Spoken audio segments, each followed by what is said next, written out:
नमस्कार दोस्तों और स्वागत है आपका आपके अपने ही YouTube चैनल बीएड एग्ज़ाम पर।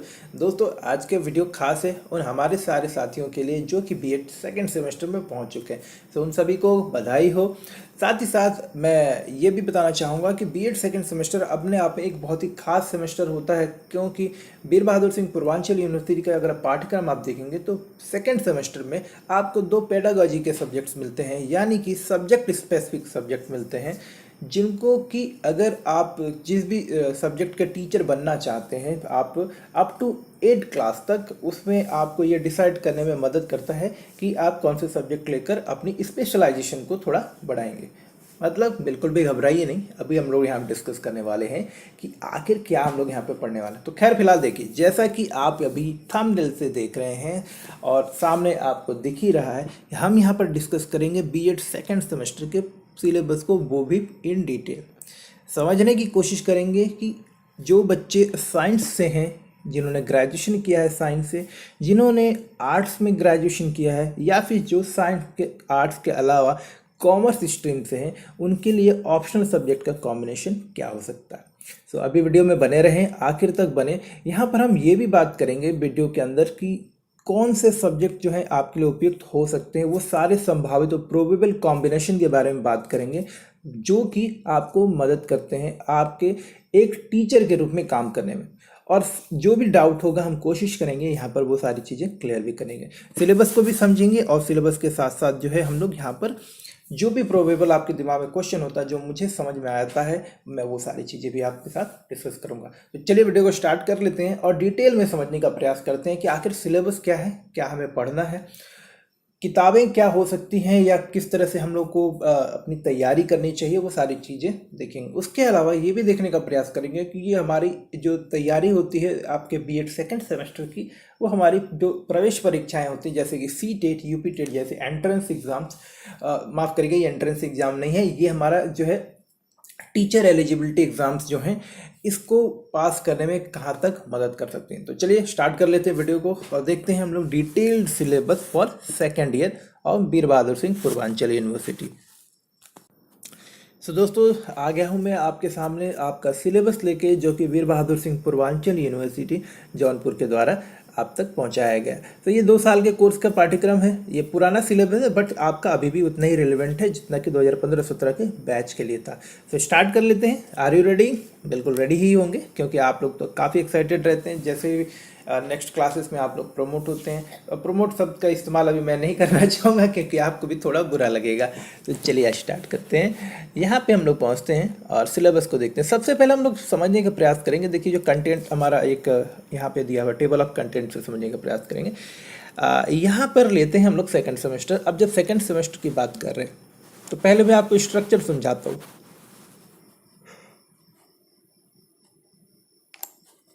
ये रहा हमारा सेकेंड सेमेस्टर का स्ट्रक्चर। अब देखिए यहाँ पर होता है कुछ कोर सब्जेक्ट, तो अभी तक आप समझ तो गए ही होंगे कि कोर्सेज क्या होते हैं और उसके अलावा आपके ऑप्शनल क्या होते हैं, तो वो सारी चीज़ें यहाँ पर समझेंगे। बीएड सेकेंड सेमेस्टर के अंदर आपको जो है देखिए यहाँ पे दिखा रहा हूँ मैं आपको 2 कोर कोर्सेज लेने। 2 कोर कोर्सेज का मतलब होता है जो कि मैंडेटरी सब्जेक्ट होते हैं, चाहे वो आप आर्ट्स के स्टूडेंट हो, साइंस के स्टूडेंट्स हों, या फिर आप कॉमर्स के स्टूडेंट हो। ये 2 सब्जेक्ट सभी बच्चों को पढ़ना ही पड़ता है। तो वो 2 सब्जेक्ट कौन कौन से हैं वो यहाँ पे देखेंगे। तो पहला सब्जेक्ट आपका जो है वो है आपका नॉलेज एंड करिकुलम, और दूसरा सब्जेक्ट जो है वो है आपका educational technology and ICT. ICT मतलब इंफॉर्मेशन एंड कम्युनिकेशन टेक्नोलॉजी। तो ये दोनों ही सब्जेक्ट हमको यहाँ पे पढ़ने हैं, और ये दोनों ही अपने आप में बहुत ही इंपॉर्टेंट विषय, बहुत ही इंपॉर्टेंट सब्जेक्ट्स हैं। तो इनको यहाँ पे देख लेते हैं, समझ लेते हैं, और कोशिश करते हैं कि इनको हम लोग थोड़ा विस्तृत रूप से समझने का प्रयास करेंगे।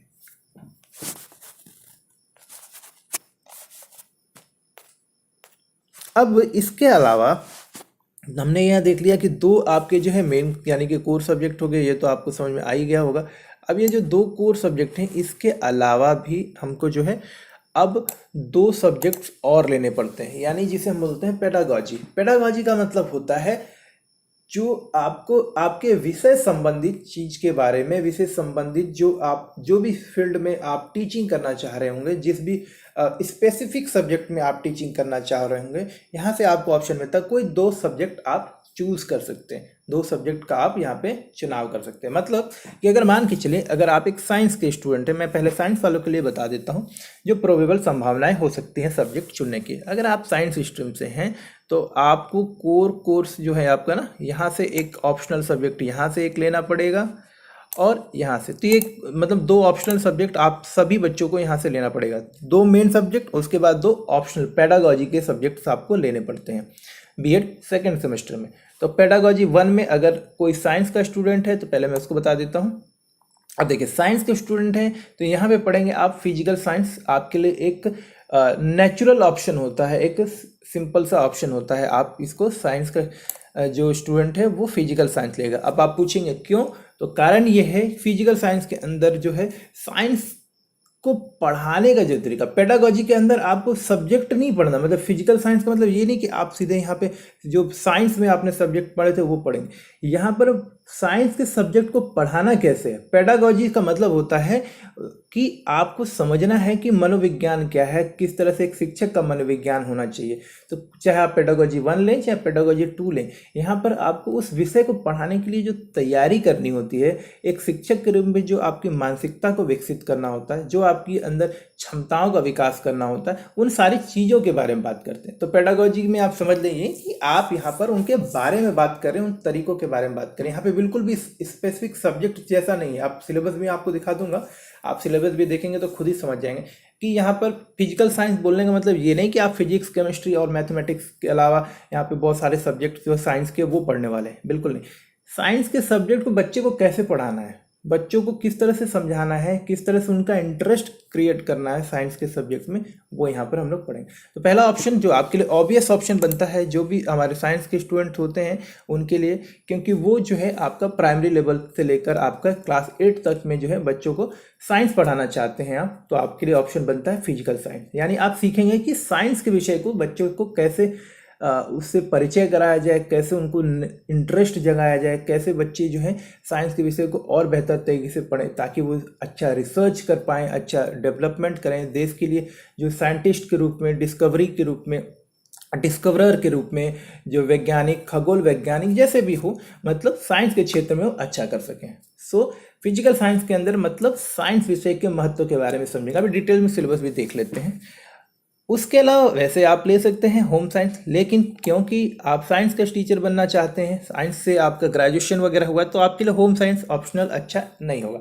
तो होम साइंस हमारे दोस्त ले सकते हैं कौन से, जो भी हमारे दोस्त आपके आर्ट्स से हैं, यानी कि कला संकाय से हैं, आर्ट्स स्ट्रीम से हैं, जिन्होंने ग्रेजुएशन किया है आपका बीए के और विभिन्न जो भी स्पेशलाइजेशन है आपका, तो उनके लिए होम साइंस और यहाँ से सोशल साइंस। अब ये जो 2 ऑप्शन है ना, ये आपका जो है ऐसा नहीं है कि आप नहीं ले सकते, आप भी ले सकते, लेकिन क्योंकि आपको पता है कि आप एक साइंस का टीचर बनना चाहते हैं साइंस वाले स्टूडेंट के लिए, तो आपके लिए ये ऑप्शन बेहतर नहीं होता है।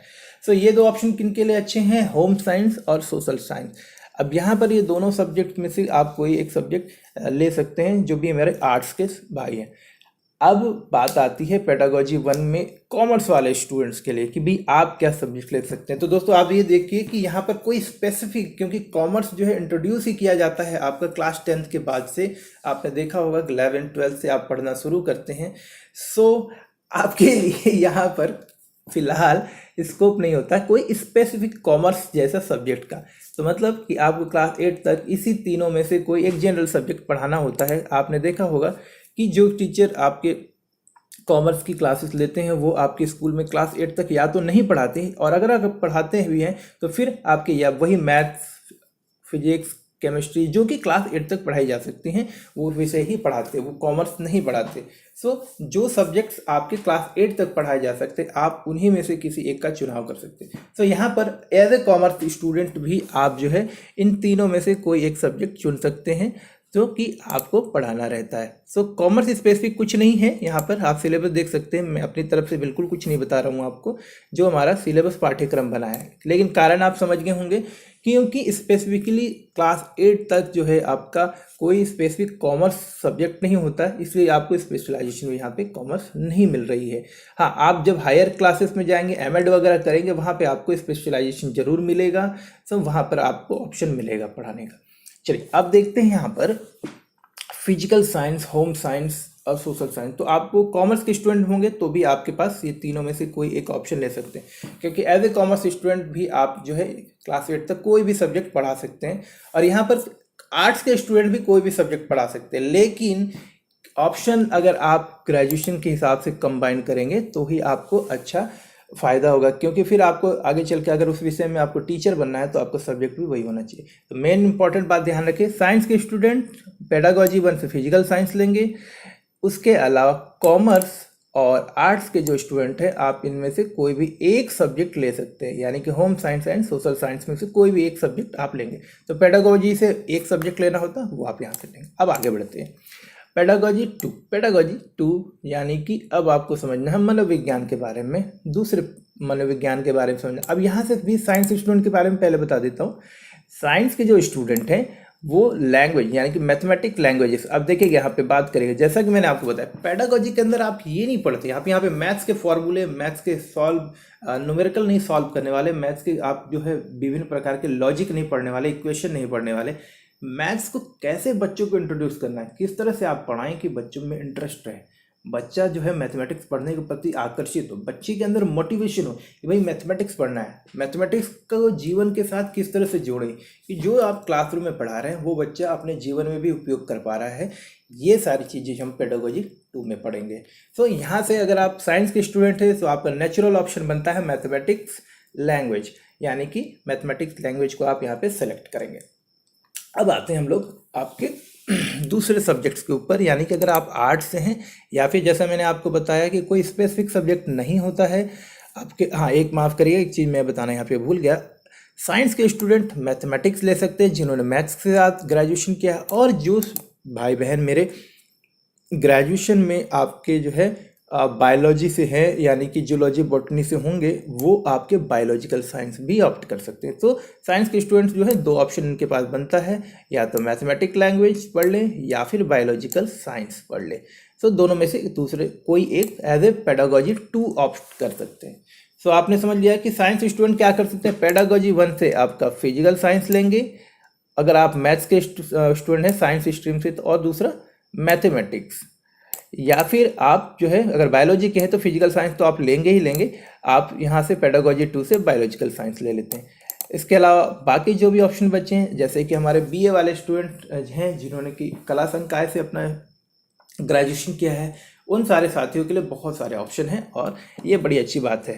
टीचर जो है बनने का असली मजा जो है हमारे आर्ट्स वाले स्टूडेंट ही ले रहे हैं, क्योंकि इनके पास ऑप्शन ही ऑप्शन है। यहाँ देखें, आप हिंदी भी ले सकते हैं एज ए पेडागोजी 1 में, पेडागोजी 2 में आप संस्कृत ले सकते हैं, आप इंग्लिश ले सकते हैं कोई एक, या फिर आप उर्दू ले सकते हैं। सो आपके पास में ऑप्शन बन जाता है इतना सारा, तो आप लैंग्वेज में से कोई एक लैंग्वेजेस ले सकते हैं। ठीक है, तो मैथमेटिक्स माफ़ करिएगा, मैथमेटिक्स ले लिया आप लोगों ने। उसके बाद आप जो है लैंग्वेजेस में क्या ले सकते हैं, हिंदी, संस्कृत, इंग्लिश या उर्दू, कुछ भी एक ले सकते हैं। सो 4 विषयों में से 4 में से कोई एक आपको लेना है यहाँ से। तो यूजुअली बच्चे हिंदी ले लेते हैं, संस्कृत का थोड़ा थोड़ा प्रभाव, थोड़ा थोड़ा इस्तेमाल अब कम होता जा रहा है, उपयोगिता भी थोड़ी कम है। सो ज़्यादा नहीं, ज़्यादातर बच्चे लेते हैं, और मेरा भी सजेशन होता है कि उनको इंग्लिश लेना चाहिए, इंग्लिश या हिंदी, क्योंकि उर्दू भी थोड़ा आपका स्पेसिफिक हो गया। तो अगर आप उर्दू के जानकार हैं, उर्दू का पढ़ाई करते हैं, तो आपके लिए उर्दू भी एक अच्छा ऑप्शन हो सकता है। सो संस्कृत भी हो सकता है, बट कॉमनली बच्चे क्या लेते हैं, या तो हिंदी लेते हैं या फिर पेडागोजी 2 में जो आर्ट्स स्ट्रीम से हैं वो इंग्लिश या हिंदी में से कोई एक लेते हैं। बट उर्दू और संस्कृत भी लेते हैं लोग जिनका कि स्पेशलाइजेशन रहा होगा इन सब्जेक्ट्स में, ग्रेजुएशन में उन्होंने इसी में स्पेशलाइजेशन या ग्रेजुएशन में इस विषय को पढ़ा होगा। और हमारे कॉमर्स वाले जो भी हमारे साथी होते हैं उसमें से कोई भी सब्जेक्ट ले सकते हैं, इनके लिए कोई भी फाउंडेशन नहीं है।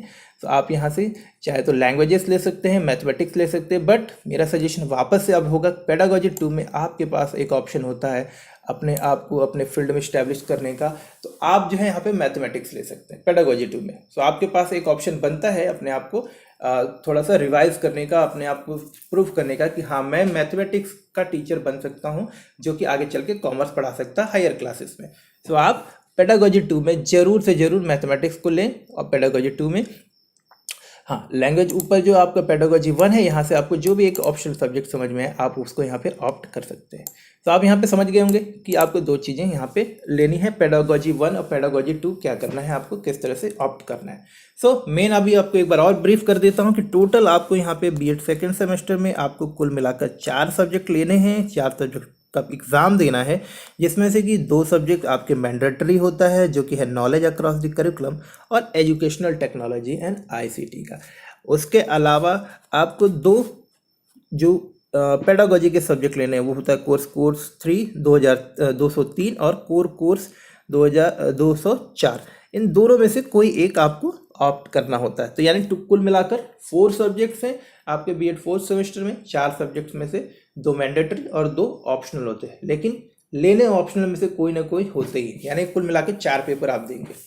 सो कोई भी डाउट अगर दोस्तों अभी तक आपको रह गया हो, शायद बताते में मैंने कुछ आपको मिस कर दिया हो, तो ज़रूर आप कमेंट करके पूछिए सिलेबस के बारे में। साथ ही साथ मैं कोशिश करूंगा कि आपको इनसे संबंधित जो है बेस्ट बुक्स भी देने की।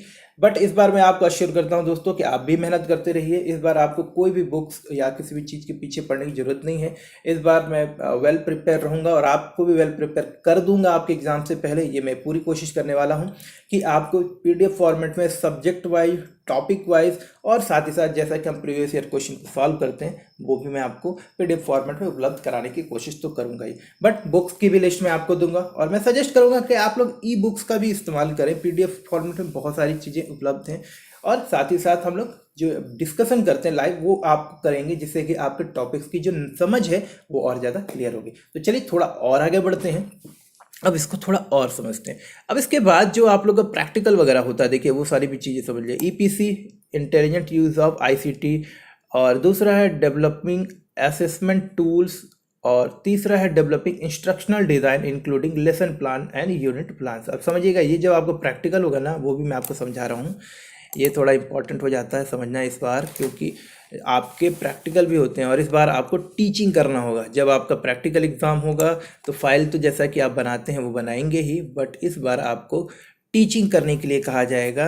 आपको ये पूछा जाएगा कि भाई आईसीटी का इस्तेमाल आप अपने क्लासरूम में कैसे कर सकते, यानी कि latest information and communication technology जैसे कि इंटरनेट, आपका web browsing features, web conferencing, internet e learning, ये सारी चीज़ों के बारे में आपकी समझ को समझा जाएगा। किस तरह से इस्तेमाल कर सकते हैं आप इंटरनेट का, आप ब्रॉडबैंड का, आप जो है प्रोजेक्टर का, अपने क्लास को कैसे बेहतर बना सकते हैं, वो सारी चीज़ों का आपको एक समझ होनी चाहिए। उससे संबंधित आपके वाइवा वगैरह, ईपीसी वगैरह में आपको, जैसे ईपीसी 2 है उसमें आपको बताना रहता है अगर आपसे फाइल्स वगैरह मांगते हैं तो। इम्पॉर्टेंट होता है जो ईपीसी 3 है, और मैं आपको बताऊं developing instructional design including lesson plans and unit plans. इसका मतलब होता है जिसे हम सिंपल भाषा में बोलते हैं माइक्रो टीचिंग। मेन थीम ये है कि इस सेमेस्टर में आपको करीब आधे घंटे का, जिसे माइक्रो टीचिंग बोलते हैं हम लोग, 36 मिनट्स का यूजुअली होता है, मुझे करेक्ट करिए अगर मैं थोड़ा गलत बता रहा हूँ तो। 36 मिनट का जो माइक्रो टीचिंग होता है, जहाँ के आपको एक टीचर के रूप में और टीचरों के बीच में ही बैठकर, वहाँ पे करीब 8-10 टीचर होते हैं और आप एक टीचर के रूप में अपने आप को जो है रखते हैं, अपनी बात को रखते हैं, किसी एक टॉपिक को लेकर आप एक्सप्लेन करते हैं और वहाँ पे बहुत ही सकारात्मक तरीके से, पॉजिटिव तरीके से आपको फीडबैक दिया जाता है कि आपके टीचिंग के स्टाइल में, या आप जब टीचिंग कर रहे थे हमें आप टॉपिक बता रहे थे, क्या अच्छा किया आपने, क्या बुरा किया, कहाँ पर आपको और बेहतर करना चाहिए, कौन से पॉइंट्स में आप बहुत ही बेहतर कर रहे हैं। तो इस बार आपको एक माइक्रो टीचिंग भी करना पड़ेगा किसी स्कूल में जाकर, या फिर जहाँ पर भी आपको प्रैक्टिकल के लिए बताया जाएगा। हो सकता है जिस संबंधित कॉलेज से आप हैं वहीं पर आपको टीचिंग भी करनी पड़ेगी प्रैक्टिकल के टाइम में। तो इसके लिए आप मानसिक रूप से तैयार हैं और बिल्कुल भी घबराएं नहीं। इसकी तैयारी तो हम लोग बेधड़क बहुत अच्छे तरीके से करेंगे और मुझे आप लोगों से पूरी उम्मीद है कि आप कर भी सकते हैं। चलिए अब सिलेबस को थोड़ा सा और डिटेल में देख लेते हैं। सो दोस्तों आपके सामने है अभी सिलेबस, जो सेकेंड सेमेस्टर का पहला हमारा जो सिलेबस का पार्ट है, मतलब कोर कोर्स है, वो है हमारा नॉलेज अक्रॉस द करिकुलम, यानी कि पाठ्यक्रम और भाषा, या पाठ्यक्रम में भाषा जो हम लोग बोलते हैं उसे पढ़ेंगे। तो यहाँ पे असल देखिए नॉलेज और करिकुलम, दो शब्दों को समझिएगा कि नॉलेज के ऊपर और करिकुलम ये दोनों कैसे आपस में जुड़े हैं, उसको यहाँ पे समझने की कोशिश करेंगे। तो आप यहाँ पे सिलेबस देख लें, यूनिट 1 और याद रखिए, जैसा मैंने आपको पहले बताया, जितना सिलेबस में दिया हो उन पॉइंट्स को कवर करना बहुत जरूरी है। तो आप यहाँ पर पढ़ेंगे कि नॉलेज क्या है, इन्फॉर्मेशन क्या है, दोनों के बीच में समानताएं क्या हैं, अंतर क्या है। फिर लेवल ऑफ नॉलेज क्या होता है, जैसे टैक्सोनॉमी क्या होती है, टैक्सोनॉमी किस धीरे धीरे स्तर से आपका कौन से विभिन्न स्तरों से होकर हमारा नॉलेज का क्रिएशन होता है, उसके बारे में भारतीय क्या दृष्टिकोण है वो समझेंगे हम लोग। फिर देखेंगे relation between various context of education, formal, non formal और इनफॉर्मल। तो इन सारी चीज़ों के बारे में हम लोग यहाँ पे समझेंगे। यूनिट 2 की बात करते हैं तो यूनिट 2 में आप क्या पढ़ेंगे, करिकुलम डिटर्मिनेंट एंड कंसिडरेशन, मतलब कि करिकुलम को प्रभावित करने वाले वो कारक कौन कौन से हैं जो करिकुलम के निर्माण में, करिकुलम को बनाते वक्त या करिकुलम के प्रभाव को प्रभावित करते हैं। जैसे कि socio culture context of students, multi cultural and multilingual aspect, मतलब बहुभाषीय बच्चा हो, मतलब ऐसे परिवेश से आता हो जहाँ पे बहुत सारे आपके मान्यताओं मूल्यताओं का फर्क, मूल्यों का फर्क पड़ता हो उसके ऊपर, ऐसी चीज़ें। लर्नर कैरेक्टरिस्टिक, पढ़ने के दौरान लर्नर की क्या, यानी कि अधिगमकर्ता की कैरेक्टरिस्टिक्स कैसी होनी चाहिए, उनके क्या जो है आपके विशेष गुण होने चाहिए। टीचर्स एक्सपीरियंस एंड कंसर्न, मतलब कि पढ़ाई करने के दौरान, पढ़ाने की प्रक्रिया के दौरान, शिक्षण की प्रक्रिया के दौरान टीचर का अपना खुद का अनुभव किस तरह से काम करता है और उसका अनुभव किस प्रकार से शिक्षा की प्रक्रिया को प्रभावित करता है, वो सारी चीज़ें समझें। क्रिटिकल इश्यूज देखेंगे। इन्वायरमेंटल कंसर्न, पढ़ाई की प्रक्रिया में, शिक्षण की प्रक्रिया में जो क्रिटिकल इश्यूज है, मतलब ऐसे कौन से कारक होते हैं जो शिक्षा की प्रक्रिया को प्रभाव करते हैं, जैसे कि जेंडर डिफरेंसेस, लिंग भेद, मतलब लड़का लड़की के बीच में अंतर करना। समावेशी, मतलब कि जात पात के बीच आधार पर अगर कहीं अंतर हो रहा है, ये भी बहुत फर्क प्रभावित करता है शिक्षा के प्रसार में। तो इस तरह की चीज़ें, बहुत सारी चीज़ें यहाँ पे पढ़ेंगे। बहुत अच्छे अच्छे टॉपिक्स हैं और बहुत ही अच्छी चीज़ें हैं। यहाँ से आपके सीटेट के हिसाब से बहुत सारा कंटेंट आपको मिलता है, जो कि अब जैसे कि आपने देखा कि वर्ष 2021 में जो भी आपकी सीटेट की परीक्षा होने वाली है या 2022 में, उसमें आप देखेंगे यहाँ से आपको बहुत सारे क्वेश्चन मिलने वाले हैं। ये आपको बताता है पेडागोजी का सब्जेक्ट या फिर जो सब्जेक्ट आप पढ़ेंगे ना, ये आपको सही में सीटेट के लिए तैयार करता है, क्योंकि यहाँ से आप समझ पाएंगे एक टीचर के रूप में आपको क्या काम करना है, किस तरह से आपका व्यवहार होना चाहिए। और पेडागोजी से आपको ये समझने का अवसर भी मिलता है कि आप क्या इंप्रूवमेंट कर सकते हैं। क्योंकि सीटेट में इस बार आपको व्यवहारिक क्वेश्चन होंगे जो शिक्षक को करना चाहिए, उस पर आधारित न्यू एजुकेशन पॉलिसी के हिसाब से। पेपर पैटर्न भी हम लोग डिस्कस कर लेंगे। खैर बीएड आपके जो अभी इसके सिलेबस के बाद में कि सीटेट का सिलेबस क्या होगा, फिलहाल अभी देखते हैं यहाँ पर। आप यूनिट 4 में आए, देखिए अब यहाँ पे यूनिट 2 देख लिया हम लोग। अगर यूनिट 3 की बात करेंगे तो यूनिट 3 में आप देखेंगे प्रोसेस ऑफ करिकुलम मेकिंग। अब यहाँ पर हम लोग देखेंगे कि भाई करिकुलम यानी कि पाठ्यक्रम का निर्माण कैसे करते हैं, उसके क्या उद्देश्य और आपके ऑब्जेक्टिव्स हो सकते हैं, एम्स एंड ऑब्जेक्टिव्स हो सकते हैं, किस तरह से हम लोग सिलेबस को जो है आपने पाठ्यक्रम के आसपास, उसके उद्देश्यों के आसपास डिज़ाइन कर सकते हैं। क्राइटेरिया क्या होता है, किस तरह से हम लोग जो है आप सेलेक्ट कर सकते हैं डिफरेंट मोड, देखिए यहाँ पे लिखा हुआ है criteria for selecting knowledge and representing knowledge in form of thematic question in different subject, मतलब किस प्रकार से अलग अलग क्वेश्चंस को हम लोग पूछ के बच्चों के अंदर सब्जेक्ट स्पेसिफिक नॉलेज को बढ़ा सकते हैं। फंडामेंटल कॉन्सेप्ट जो बच्चे के हों, किस तरह से बच्चों को दिए जाएं ताकि वो बच्चे अच्छी तरीके से उसको अपने आप में समा सकें, अपने आप को समझा सकें, बच्चे उसको भली भांति अंडरस्टैंड कर सके, आत्मसात कर सके अलग अलग सब्जेक्ट को। अब बात करते हैं हम लोग यहाँ पर यूनिट 4 की, और यूनिट 4 है आपका site of curriculum engagement school में। अब स्कूल के अंदर जो है हम लोग किस तरह से करिकुलम को समझा सकते हैं, करिकुलम को इम्प्लीमेंट कर सकते हैं, वो सारी चीज़ें कि ट्रांजेक्शन करिकुलम, मतलब कि पाठ्यक्रम में जो चीज़ें दी हैं उसको किस तरह से, किस अलग अलग माध्यम से, कौन से रिसोर्सेज के माध्यम से बच्चों तक पहुंचाया जा सके। एक टीचर का रोल क्या होता है क्रिटिकल पेडागोजी में, यानी कि ये महत्वपूर्ण योगदान जो होता है टीचर का वो क्या होता है। रोल ऑफ एक्सटर्नल एजेंसी, शिक्षा को प्रभावित करने वाले, पाठ्यक्रम को प्रभावित करने वाले, सिलेबस को प्रभावित करने वाले बाहरी जो कारक होते हैं, जैसे कि समाज होता है हमारे आर्थिक परिवेश होते हैं, पॉलिटिकल परिवेश होते हैं, वो सारी चीज़ें किस तरह से शिक्षा को बाहरी रूप से प्रभावित करते हैं, वो सारी चीज़ें यहाँ पर समझेंगे। तो उम्मीद करता हूँ आपने ये देख लिया होगा, आपने जो नॉलेज एंड करिकुलम का सिलेबस समझ भी गए होंगे। अच्छा सब्जेक्ट है, काफ़ी आपको नॉलेज देता है और साथ ही साथ सीटेट यूपीटेट के हिसाब से आपको बहुत सारे क्वेश्चन के लिए भी तैयार करता है। अब देखेंगे हम लोग यहाँ पर जो दूसरा इंपॉर्टेंट सब्जेक्ट है एजुकेशनल टेक्नोलॉजी। ये बड़ा इंटरेस्टिंग सब्जेक्ट है, खासतौर पे कंप्यूटर जैसा ही सब्जेक्ट है, तो आपको बहुत बेहतर लगेगा, आप इसको बहुत ही अच्छे से कर पाएंगे। यहाँ पर आपको क्या करना है, देखना है, आपको कंटेंट में दिखाता हूँ। देखिए यूनिट 1 खत्म, educational technology meaning and concept. तो ICT क्या है, उसका स्कोप क्या है, मतलब जीवन में, हमारे शिक्षा में, हमारे समाज में इसका क्या योगदान हो सकता है, वो सारी चीज़ें यहाँ पढ़ेंगे।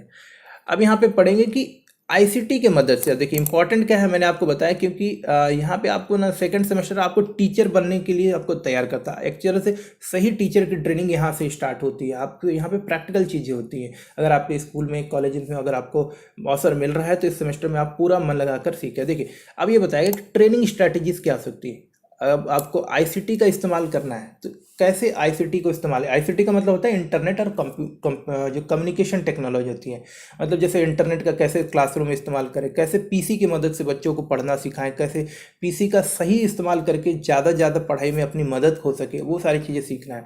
तो देखिए यहाँ पे लिखा है डेमोन्स्ट्रेशन मेथड, ट्रेनिंग के स्ट्रैटेजी। एक टीचर के रूप में आपको डेमोन्स्ट्रेशन मेथड पता होना चाहिए। प्रोग्राम्ड लर्निंग का तरीका पता होने, मतलब प्रोग्राम मतलब पहले से तैयार आपकी कैसे हो सकते हैं, कैसे प्रोग्रामिंग करके आप तैयारी, प्रोग्रामिंग मतलब कोडिंग नहीं करने की बात है, मतलब प्लानिंग कैसे कर सकते हैं वो सारी चीज़। Development of program, instructional material, linear and branching, मतलब बहुत सारी चीज़ें हैं, आपको मैं समझाऊंगा आगे जैसे जैसे हम लोग पढ़ते चले जाएंगे। ये थोड़ा सा टफ सब्जेक्ट जरूर होता है, कुछ टॉपिक्स हैं आपके और लेंदी भी है काफ़ी सिलेबस। यहाँ पे आपको कम दिख रहा है बट पढ़ने में थोड़ा सा अलग है, थोड़ा अतरंगी टाइप का सब्जेक्ट है आपका। दूसरा interaction analysis, simulation and micro teaching. तो ये सारी चीज़ें आती हैं और हर एक टॉपिक से एक क्वेश्चन बनता है आपके एग्जाम में। आप यहाँ पे टीचिंग स्किल के बारे में समझेंगे, अलग अलग टीचिंग स्किल्स क्या है। चलिए यूनिट 2 की बात करते हैं। यहाँ पे आप सीखेंगे कॉन्सेप्ट ऑफ टीचिंग, यानी कि शिक्षण का जो है संप्रत्यय क्या है, टीचिंग का मतलब क्या है।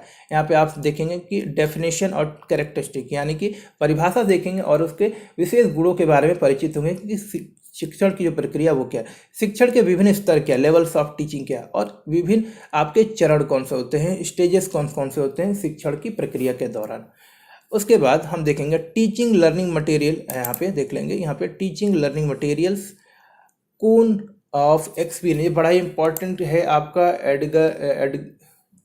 एडग्रेडेल का, और ये क्वेश्चन आता है आपका कि जो कोन ऑफ एक्सपीरियंस है वो क्या होता है। बड़ा ही इंपॉर्टेंट और बड़ा ही मज़ेदार एक कोन ऑफ एक्सपीरियंस है कि व्यक्ति का एक्सपीरियंस किस तरह से काम करता है वो सारी। हम यहाँ पे पढ़ेंगे multi sensor instructional advantage, teaching method पढ़ेंगे भाई। उसके बाद टीचिंग स्ट्रैटेजीज एंड टेक्निक्स के बारे में पढ़ेंगे, कॉन्सेप्ट, टाइप्स, वेरियस टाइप। तो ये बहुत सारे कुछ यहाँ पे हम लोग पढ़ने वाले हैं। इसी तरह से आपको फोर्थ में भी बताते रहा हूँ, देख लीजिए आप जो भी टॉपिक्स हैं यहाँ पे हम लोग यहाँ पे पढ़ने वाले हैं। मीनिंग, डेफिनेशन और कैरेक्टरिस्टिक, जो टीचिंग के अलावा आप देखेंगे यहाँ पे माफ़ करेगा यहाँ। सो यहाँ पे देखेंगे टीचिंग लर्निंग क्या कर, सिस्टमेटिक क्या है, सिस्टम अप्रोच क्या है, पर्सनलाइज इंस्ट्रक्शनल सिस्टम क्या है, कोऑपरेटिव लर्निंग, लैंग्वेज लेबोरेटरी। यहाँ से क्वेश्चन बनता है लैंग्वेज लेबोरेटरी से, लैंग्वेज लेबोरेटरी क्या है, कोऑपरेटिव लर्निंग क्या है, ये सारी चीज़ें। अब उसके बाद यहाँ पे आप देखेंगे मॉडल्स ऑफ टीचिंग, मतलब अलग अलग मॉडल बनाए गए, स्टैंडर्ड मॉडल, इसको फॉलो करना होता है। तो यहाँ पे आप देखेंगे Glaser basic types model, inquiry training model, mastery learning model, concept attainment model, ये कुछ टाइप के टीचिंग मॉडल थे। तो ये सारी चीज़ें हम लोग यहाँ पे देखें। यूनिट 4 की बात करें, इंफॉर्मेशन एंड कम्युनिकेशन टेक्नोलॉजी के विभिन्न आयाम के बारे में बात करें, उसके मीनिंग और कॉन्सेप्ट के बारे में। Model of communication, classroom communication कैसे हो सकता है, क्लास को कैसे बेहतर बना सकते, concept of telecommunication, satellite communication, teleconferencing, video conferencing, ये सारी चीज़। उसके बाद थोड़ा कंप्यूटर के बारे में जानेंगे, इंट्रोडक्शन टू कंप्यूटर्स। यहाँ पर हम लोग इनपुट आउटपुट डिवाइसेस के बारे में बात करेंगे, रैम रोम, ये सारी चीज़ों के बारे में, Word, MS Excel, MS Word, MS PowerPoint, Paint, इनके बारे में थोड़ा सीखेंगे, कहाँ इस्तेमाल होता है। कंप्यूटर का केयर, यानी कि वायरस, सिक्योरिटी, मालवेयर, इन सारी चीज़ों के बारे में, उनके मेंटेनेंस के बारे में, एंटीवायरस के बारे में पढ़ेंगे। उसके बाद यूज़र्स एंड जो यूजेस हो सकते हैं कंप्यूटर के, इंटरनेट के, उनके एप्लीकेशंस हो सकते हैं, वो सारी चीज़ें यहाँ पे पढ़ेंगे। आखिरी में पढ़ेंगे हम लोग इंटरनेटवर्किंग, यानी कि नेटवर्किंग के बारे में, इंटरनेट, उसके इस्तेमाल के बारे में, world wide web, WWW, educational website, emails, e learning क्या होता है, वर्चुअल क्लासरूम क्या होता है, ये सारी चीज़ें पढ़ेंगे। तो ये सारे आपका सिलेबस है, आप यहाँ पे देख सकते हैं। तो उम्मीद करता हूँ ये सारी चीज़ें आप समझ गए होंगे। पेडागोजी के सब्जेक्ट्स में हम स्पेसिफिकली नहीं जा रहे हैं। अगर आपको लगे कि इसको भी डिटेल में हमें समझना चाहिए तो आप प्लीज़ मुझे बताएंगे, तो वो मैं आपको बता दूंगा, क्योंकि हर एक पेडागोजी का जो सब्जेक्ट है वो हर एक बच्चे के लिए अलग अलग हो सकता है। बट सिलेबस आपके पास सामने है, सिलेबस का भी लिंक मैं शेयर कर देता हूँ, आप उसे भी देख लें। और अगर पेडागोजी के सब्जेक्ट्स में कोई डाउट हो तो आप मुझे बिल्कुल बता सकते हैं। सो मैंने आपको बता दिया कोई भी एक पेडागोजी का सब्जेक्ट आप ले सकते हैं। तो आपको मैं, चलिए ब्रीफली मैं आपको सिलेबस से रूबरू कराई देता हूँ। देखिए चलते हैं पेडागोजी 1 से। अगर आप फिजिकल साइंस पढ़ेंगे तो देखिए यहाँ पे कुछ भी साइंस जैसा नहीं है, बट आपको यहाँ पे देखना है। तो आपको मैंने दिखा दिया कि पेडागोजी के अंदर फिजिकल साइंस जो आपको लेना है साइंस के स्टूडेंट्स के लिए, तो आप यहाँ पे ये सारी चीज़ें पढ़ेंगे। आप जैसा कि देख पा रहे हैं, डिटेल में नहीं बताता हूँ, थोड़ा समय ज़्यादा लग जाएगा, तो ये सारी चीज़ें पढ़नी है। अब मैं बात करता हूँ दूसरा सब्जेक्ट होम साइंस के अंदर। तो होम साइंस के अंदर हमारा सिलेबस ये होगा जो आप यहाँ पे देख रहे हैं। कोई डाउट हो दोस्तों कंटेंट को लेकर, आपके सिलेबस को लेकर, तो आप बिल्कुल डिस्कस करें, कमेंट करके मुझे ज़रूर बताएं। अगर हो तो हम स्पेसिफिकली हर एक पेडागोजी सब्जेक्ट को डिटेल में और डिस्कस कर सकते हैं, और उसको किस तरह से तैयार करना वो भी हम लोग बात कर सकते हैं। इसी तरह से पेडागोजी, अब हम लोग आए, पेडागोजी जो है हमारा सोशल साइंसेस का है। तो यहाँ पे देखिए सोशल साइंसेस में आप जो है ये सारी चीज़ें पढ़ सकते हैं। अगर आप आर्ट्स के स्टूडेंट थे तो ये सारा आपका सिलेबस होगा। जी हाँ, आप देख पा रहे हैं 1 2 3 4 यूनिट में आपका समाप्त हो गया। अब इसी तरह से आते हैं पेडागोजी 2 में, मैथमेटिक्स में। देखिए यहाँ पर आपको कुछ भी मैथमेटिक्स नहीं है, किस तरह से पढ़ाना है, कैसे पढ़ाना है, कॉन्सेप्ट क्या है, यही सारी चीज़ें एक टीचर के रूप में आपको समझना है। तो घबराइएगा नहीं, मैथमेटिक्स बोल दिया तो, बस टेक्निक्स वगैरह हमको सीखनी है, कैसे पढ़ाना है, कैसे करना है, वो सारी चीज़ें। तो ये रहा आपका सिलेबस। अब बात कर लेते हैं लैंग्वेज की। अगर आप हिंदी लैंग्वेज पढ़ाना चाहते हैं, हिंदी को एज ए लैंग्वेज पेडागोजी 2 में लेना चाहते हैं, तो आपको ये सारी चीज़ें देखनी पड़ेगी। इकाई 1 से देख लेंगे, यूनिट 1 से, इसके बाद यूनिट 2, इसके बाद यूनिट 3,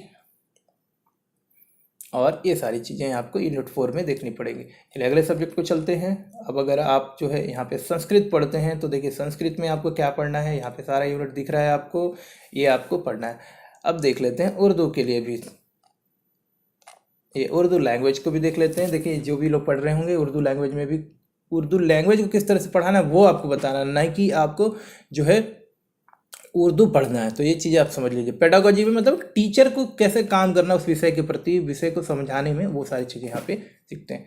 तो उम्मीद करता हूँ दोस्तों सिलेबस आपको समझ में आएगा। रही बात किताबों की, तो किताबों के ऊपर मैं आपको एक अलग से डिटेल सिलेबस ज़रूर बताऊंगा, क्योंकि किताबों के बारे में अभी मैं थोड़ा सा और आपके लिए रिसर्च कर लूँ। बट बेसिक किताबों की लिस्ट ज़रूर मैं आपके साथ शेयर कर दूंगा, जो कि आप इस्तेमाल कर सकते हैं। क्योंकि अभी सेमेस्टर स्टार्ट ही हुआ है, तो आप अपने स्कूल में, कॉलेजेस में भी जाएँ, वहाँ भी आपको टीचर ज़रूर बताएंगे। रही बात इंग्लिश कंटेंट की और हिंदी कंटेंट की, दोनों के लिए पहले मुझे देखना पड़ेगा, क्योंकि वीर बहादुर सिंह पूर्वांचल यूनिवर्सिटी के हिसाब से एक स्पेसिफिक किताबें मिलना थोड़ा मुश्किल है। तो कुछ स्पेसिफिक 1-2 किताबें मैं हर एक टॉपिक से, हर एक पेडागोजी के सब्जेक्ट से आपको बताऊंगा, जो आपको बेहतर लगे वो करें। साथ ही साथ मैं कोशिश करूंगा कि आपको किताबों का कम से कम खर्च करना पड़े, और आप छोटे मोटे जो PDF बुक्स होते हैं आप वो ले लें, जो कि पूरा कवर करते हैं। तो चलिए मैं आपको नेक्स्ट वीडियो में किताबों और उनके बारे में डिटेल में बता दूंगा। और अभी के लिए अगर आपका कुछ ऐसा डिमांड हो तो प्लीज़ कमेंट करके मुझे जरूर बताएं। तो फिलहाल सिलेबस को समझ लिया होगा आपने, कोई डाउट रहा हो तो जरूर मुझे बताएं। मिलते हैं आगे, और आपके सिलेबस को अभी स्टार्ट करते हैं। अब नेक्स्ट क्लासेस से धीरे धीरे आपके सब्जेक्ट्स को भी हम लोग डिस्कस करना शुरू करेंगे। तो मिलते हैं अगले वीडियो में, तब तक के लिए नमस्कार और धन्यवाद।